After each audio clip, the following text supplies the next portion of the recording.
Hi, my name's Tamara, and I'm going to be talking today about a really big part of our awakening process. And that part is to understand who we truly are in our entirety. And one part of that is to do with the brain, that our actual brain is split into two. If you actually see a brain that's been in a laboratory in one of those huge glass jars, you'll see that there's definitely two parts of it. And down the middle is this structure which is called the corpus callosum.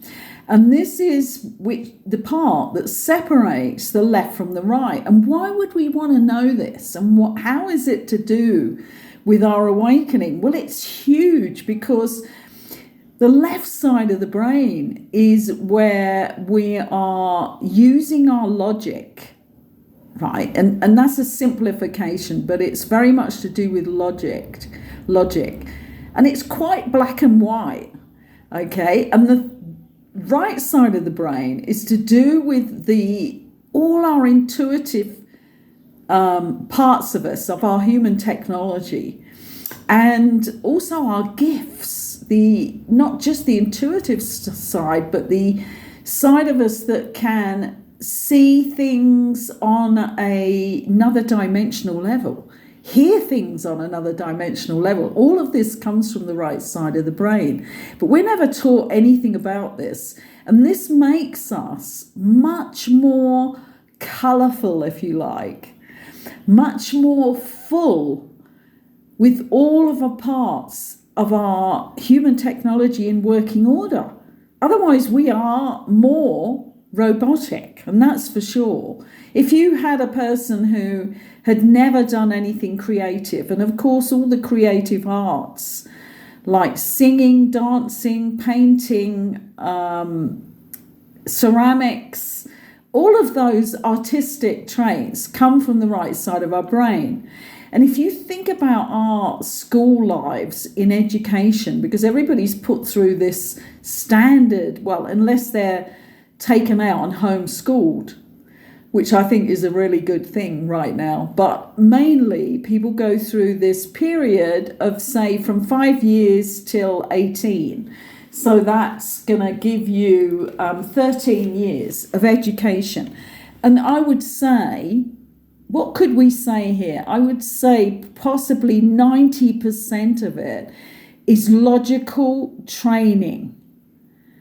And a lot of it goes further than training. It goes into indoctrination because you're being taught what other people have thought before you, the so-called experts, or you're taught the size of countries and the culture of countries, and you're taught a history that comes from one country's view, which is huge, because if you come from a country, like take my own country, England, we're not giving you the German point of view of the war. We're not giving you the Russian point of view. We're not giving America's point of view on the Second World War, say. We're giving you the English point of view. All other factors will be taken in, but mainly it's going to come through the English point of view if you're learning it in school. And this is even worse when you come to conflicts that are still going on in countries, because you will never hear in Israel, if you're taught in their schools, you will never hear the Palestinian point of view as it truly is. And the same goes for a lot of other things that are happening across the world. So it's logic, but it's taught, and it's indoctrination. And from the other side, of the right side of the brain, what we're working with there is a more holistic approach, because in that right side of the brain, you are capable of seeing much further out, much further in depth. Poetry, people who write love letters to each other, it doesn't come from the left brain, it comes from the right side of the brain. Conversations that you have with a more rounded person, again, somebody who has done the more creative pursuits, who has opened up more of their right side of the brain, are going to be so much more complex than if you talk to somebody who has been a pure academic, who learnt things parrot fashion and are still repeating it and live their life that way. A lot of people like scientists and accountants are known for needing everything to be in order, as they would call it, and it's very much to do with logic, and they will lose out, if they don't ever take up creative pursuits. But then there are a lot of, say, scientists and accountants who have also taken up art pursuits, maybe in their spare time, and this has opened up their minds more. And I remember the guy, I'm trying to think of his initial, the man who came up with the whole principle of our Earth being Gaia, and that it was a living entity with a very synergistic, complex overall body, and that everything was connected.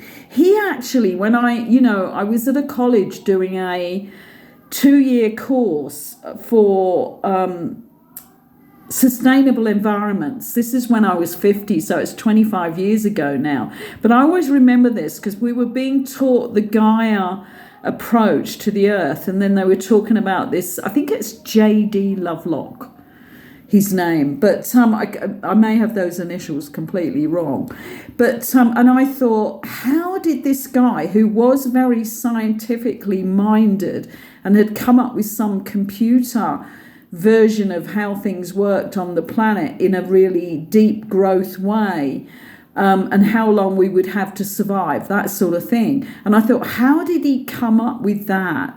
And nobody can answer my question, because I didn't believe that it was given through science, right? Because there was no confirmation of this anywhere. And I thought this guy must have had a spiritual happening. And goodness, it took me ages, but I went through all the library papers on him, and even went further than that onto the internet at the time as well, and found that he had indeed this place, this sacred place, that he used to walk, and it was on this hillside, I think it was, that it just came to him. He wasn't sitting in a study trying to work it out. It came to him when he was outside in nature, in the complex of nature that is not understandable totally. And he was in the energy of somewhere that he felt was sacred. And this idea just popped into his head. He had that light bulb moment. And that really, explained to me that I was right with how I thought about that there is a whole new avenue that scientists have got a lot of their information from when they've had light bulb moments. And I went back through other scientists at the time, and there was always proof of people who had like real visionary moments where the thought came into the head. They may not have seen a picture, but they certainly had a spiritual moment where an idea just popped in from nowhere, not from the paperwork on their desk, not from the logic at all, and it came in from somewhere else. And I found that a lot of them did have this, and it's you certainly have to hunt for some of these, in papers or letters they wrote to people, not in their textbooks. And this proved to me that I was right about what I discovered years before, that your intuition is coming from some other place, and that there are ways to actually activate this right side of your brain much, much more. And one of the things I did, which is why I came on to do this video, I thought I've never mentioned this, I don't think, about how I activated more and more of my creative, intuitive, more mystical abilities. And that was knowing that it worked from, if you were a right-handed person, and I'd found this out by doing various research on how the brain worked, really. And what I discovered was that being a right-handed person, if I started to use because if you're right-handed, then you're activating your left brain, because it's the right side of your body that activates the left side of your brain, okay? And that's why most of us are right-handed. And what I did was I thought, well, how can I do this daily to activate that corpus callosum flow, because that's the structure that is the middle of the left and the right. How can I activate flow from one side to the other so that I can activate and strengthen the right side of my brain? And I started to use the mouse. I was always on the computer.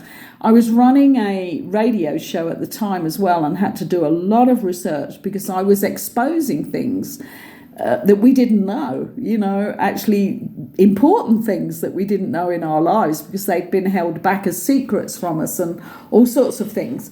And I started to use the mouse with my left hand, which was really difficult at the time, the mouse on my computer, because this is going back 20 odd years ago at least, and probably 25 actually.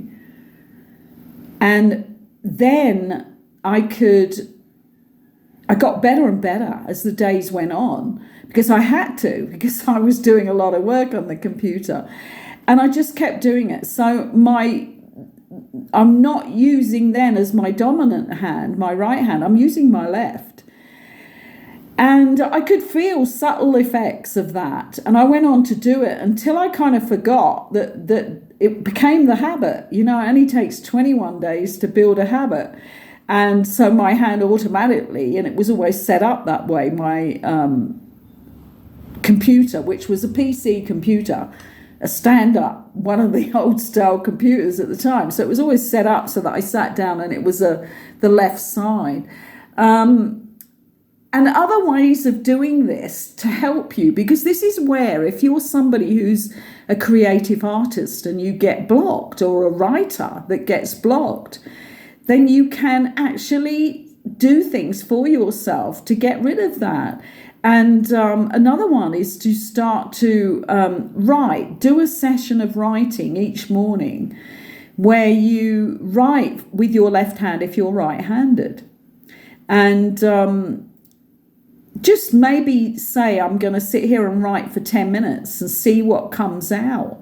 And it is completely different. It's almost like you have two personalities, one on the left and one on the right. And the one on the right is so very much more complex, compassionate, intuitive. Has wisdom that you didn't know you had. Comes out with ideas that you didn't know you have. And this can be done obviously with art too. If you're an artist that's trying to start a project and you just can't get going, use the other side, use your left hand and start to sketch a basic idea and see what comes. I'm now going to tell you, because I'm going to leave this as quite a simple video to start with, because I can go into this in quite a lot of depth now, and I can tell you a lot more exercises that you can do, but I'm going to start people off so that they can start that encouragement into themselves to start to dive into the bigger complexities of us and the more intricate parts of how our human technology really works, because it's about time we knew that, so that as we go forward and bring in this new world, we're bringing it in 100% to do with the capabilities that we have. And the right side of the brain is so much more humanitarian, so much more compassionate. It doesn't come from the left brain logic, which is also very much controlled by the ego. So this is huge for us, all of those people who know that we have to do everything we can to move forward stealthily now with every tool in our toolbox. So the other one I was going to say there was about years and years ago. I went on this course, which was 7 days, working 1 day each with each of our energy centers, our chakras, which is the next video that I am going to do the first part of, which is on your energy system, which is part of your human technology that you may not know how it works, which gives you your frequency. But anyway, I went on this course, and on the day, one of the days, we were working completely with art tools through this chakra. And I'm trying to think about what this would have been to do with. It wasn't the throat. It might have been the sacral or the solar plexus. I think it was on the solar plexus, on expressing ourselves. But she showed us a couple of techniques which I've used in workshops when I was in England. And these workshops were a series of 8 that I did of an evening where a person attended 8 different ones. And one of them, I used to use these art techniques.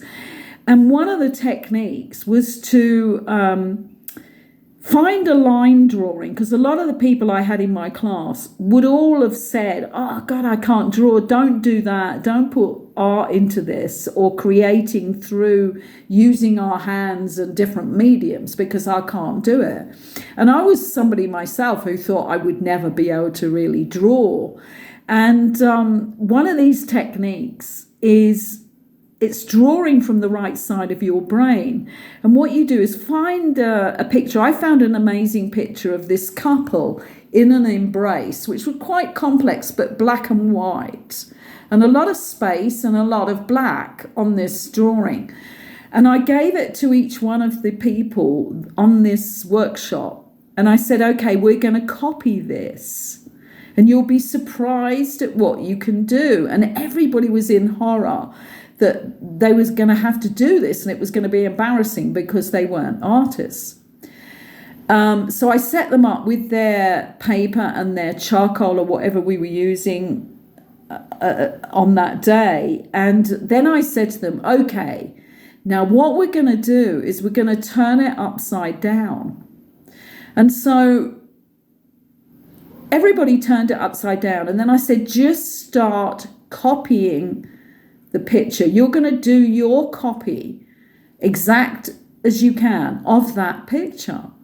And it was amazing, because just by turning it upside down, you take away the logic of I can't do this. That's the main thing there. But also you're looking at it from a completely different perspective. And we had the most incredible pictures, and I did my own at the same time. And I was stunned by how accurate I could do a copy of that. And I had never been particularly good at copying anything like that. It really opened people's minds. Now, another part of this drawing from the right side of the brain was that we had on this workshop that I did, that was the 7 chakras. She gave us a large piece of paper, and then we all had different mediums in front of us, like watercolors, felt tip pens, charcoal, things like that we could pick up. But first of all, we did a 10-minute meditation with our attention on our breath. And then we were given instructions that we were to move straight away without talking, no sounds in the room. We were to immediately move into picking up what medium we felt like we wanted to work with. And mine was felt tip pens that day, big, thick felt tip pens. And we weren't allowed to speak. We just then, we picked our medium, placed it back down, and then we silently blessed the paper with our hands. We moved our hands about an inch from the paper, and we moved it over, just so we were moving it over like this with the intent, which is the most powerful thing that you have within you, your intent. And we blessed that paper. And then we picked back up our medium and we just silently looked at the canvas. And then when we saw what was on that paper and when we were ready, we did the first strokes. And the most incredible thing happened, because we were left there for about, it was at least another half an hour, I think more than, maybe up to 3/4 an hour, and complete silence. And there were incredible pictures that came out of that. And mine was crazy when I looked at it, because it was shapes. And there were rounded shapes, there were line shapes. And then I was colouring it in and colouring in different bits. And it was like I was in this zone. You know when you're in the flow and it's a timeless zone? And that's when you're in the right side of your brain. And I just placed it down in front of me. And the woman, who's passed over now, I believe, Lilla Beck, her name was. Incredible woman that taught me so much. She came round and she looked at everybody's and she came to mine, and I said, well, I really don't know what this is. It looks like our part. And she stared at it for a moment, and then she turned it around. And then we could all see, because the other people were crowded round each time she went to somebody to do her interpretation. And I had drawn this like flat bed with the figure of a woman lying on it with an Egyptian headdress. Now, you couldn't see this because it was upside down. And this is before I ever knew anything about upside down copying or anything like that. This was years and years before I ran my own workshops. I was just stunned, because she said, oh my God, she said, you've drawn a past life, Linda, she said. This is you being taken to the city, I think it was called the City of the Dead. And she said, this is when you are expelled. She said, what you did was you did something on your mission where you couldn't go any further in that lifetime.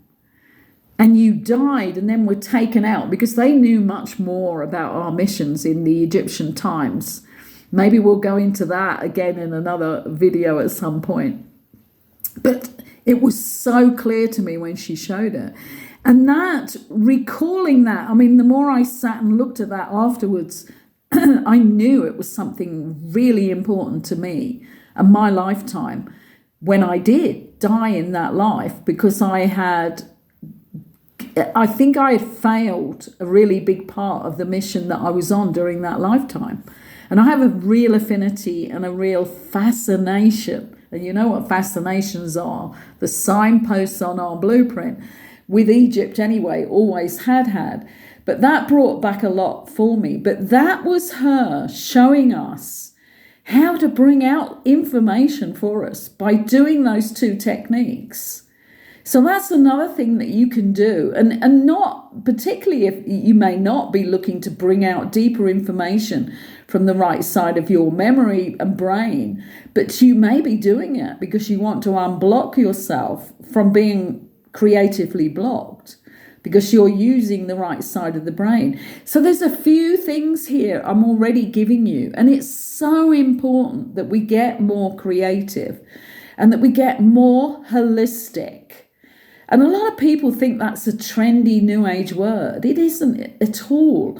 I mean, I have been a holistic life coach for forever, like for 35 years, actually. I called myself holistic life coach and did all sorts of work with people on all sorts of levels and spanning all the areas that we need to work on, working with our intuition, working with how healthy our bodies are, our cells, all sides of us. But I called it holistic because I understood it. I understood that brings us wholeness. That is activating all parts of our human technology. And that's what it's about, learning to live a holistic life and live through the whole of your holistic human body and abilities. I'm going to leave it there for today, but I'm going to do a part 2 because there's so much more. But I wanted people to start off with some of the practicalities of what you can do so that you can see what happens if you start to use these, I think 3 or 4 I've given you, activities that you can do to activate more of your right brain, so that you're not a purely logical, programmed person, which I'm sure most people who listen to this aren't. But this is to bring out all of you, bring out all of those gifts that you have from past lives and this lifetime. So thank you for listening. And if you like the level of the subjects that I cover on here, please give us a like on the channel. And if you want notifications so that you can pick up the other parts of this new playlist, Our Human Technology, that I'm beginning today, then subscribe to the channel, because then you can open up your notifications. And thank you for allowing me into your sacred space today.